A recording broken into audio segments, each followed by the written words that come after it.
Hi there, my name's Luke, welcome back to PhotoBite, and today we're going to go into 10 tips on how you can get better pictures with your smartphone. Let's get into it.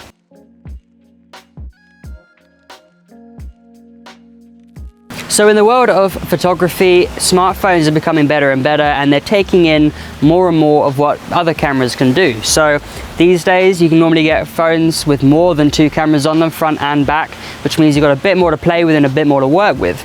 So what we're going to do is we're going to take you through a few different tips on how you can get better pictures out of the smartphone. So without further ado, let's get into it. So first up would actually be wiping the camera lens to get rid of any dust and dirt. And then the next thing you want to do is actually load up the rule of thirds on your camera app.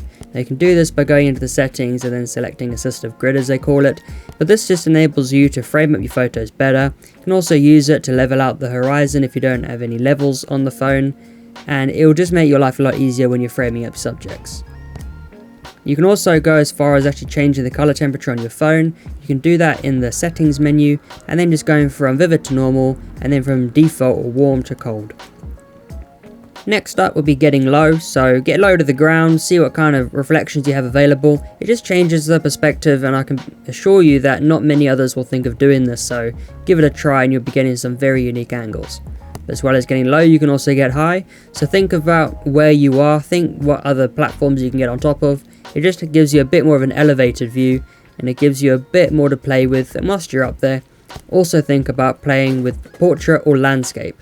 Either of these two are great because it enables you to either isolate your subject, or you can really show the scale of where you are just by going landscape.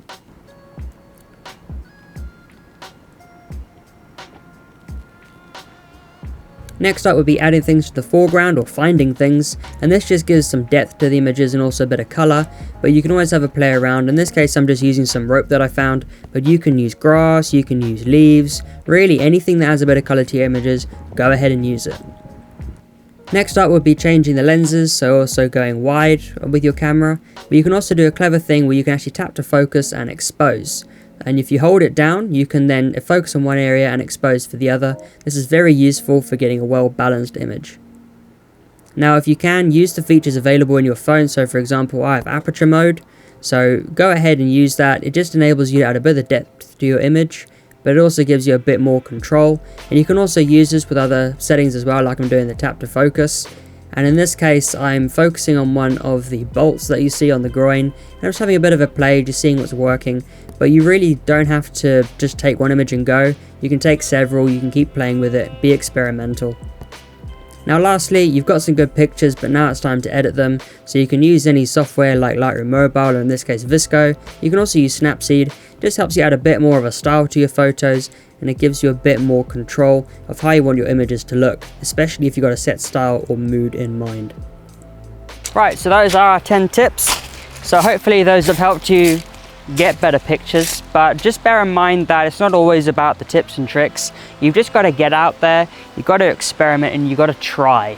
And it also comes down to the weather conditions. I mean, for me today, shooting this video and getting the photos, I've had to deal with thin cloud, I've had to deal with thick cloud, I've had to deal with sun suddenly coming through, and it's also partly the middle of the day, so you're not going to get the best colors. So when you're going out, also think about that. Are you going there for a sunset or a sunrise? Are you going to wait for golden hour to bring everything out? Those are going to also help you get better pictures. So as well as these 10 tips, there's also many more out there.